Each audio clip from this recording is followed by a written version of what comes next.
இந்த டிசீஸ் பேர் தான் என்னன்னா கிரெயின்ஸ் மட்டு அப்படின்னா வந்து ஃபால்ஸ் மட்டுன்னு சொல்லுவாங்க.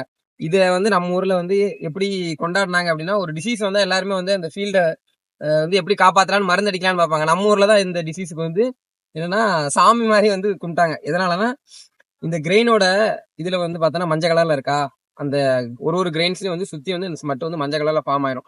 நம்ம ஊர்ல வந்து இந்த மஞ்சள் குங்குமம்லாம் சாமிக்கு ரிலேட்டடா இருந்ததுனால என்ன பண்ணாங்க அப்படின்னா, நம்ம ஊர்ல வந்து கடவுளோட அருள் கிடைச்சிருக்கு இந்த வயல்ல அப்படின்னு சொல்லிட்டு எல்லாரும் வந்து ஒரு திருவிழா மாதிரி கொண்டாட ஆரம்பிச்சிட்டாங்க. அப்படிதான் வந்து இந்த டிசீஸ் இது. இதோட சிம்டம் எப்படி இருக்கும்னு வச்சுன்னா, இந்த கிரெயின்ஸை சரௌண்ட் பண்ணி எல்லோ கலர்ல மஞ்சள் கலர்ல நல்லா மஞ்சள் அப்பன மாதிரி இருக்கும். இது வந்து இனிஷியல் ஸ்டேஜ்.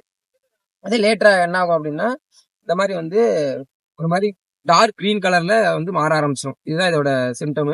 இதுக்கு வந்து என்ன மாதிரியான மேனேஜ்மெண்ட் பண்ணுவாங்க அப்படின்னா, ட்ரீட்மெண்ட் பண்ணுவாங்க.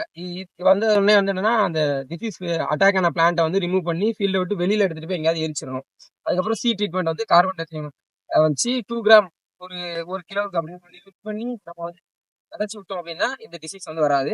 இதே கெமிக்கல் ட்ரீட்மெண்ட் போறப்போ என்ன யூஸ் பண்ணுவோம் அப்படின்னா, காப்பர் ஆக்சி குளோரைடை வந்து 250 ml நம்ம யூஸ் பண்ணோம் அப்படின்னா, அது எந்த ஸ்டேஜ்லன்னா மில்கிங் ஸ்டேஜுக்கு முன்னாடி வந்து நம்ம வந்து ஸ்ப்ரே பண்ணோம் அப்படின்னா இந்த டிசீஸ் வந்து கட்டுப்படுத்திக்கலாம்.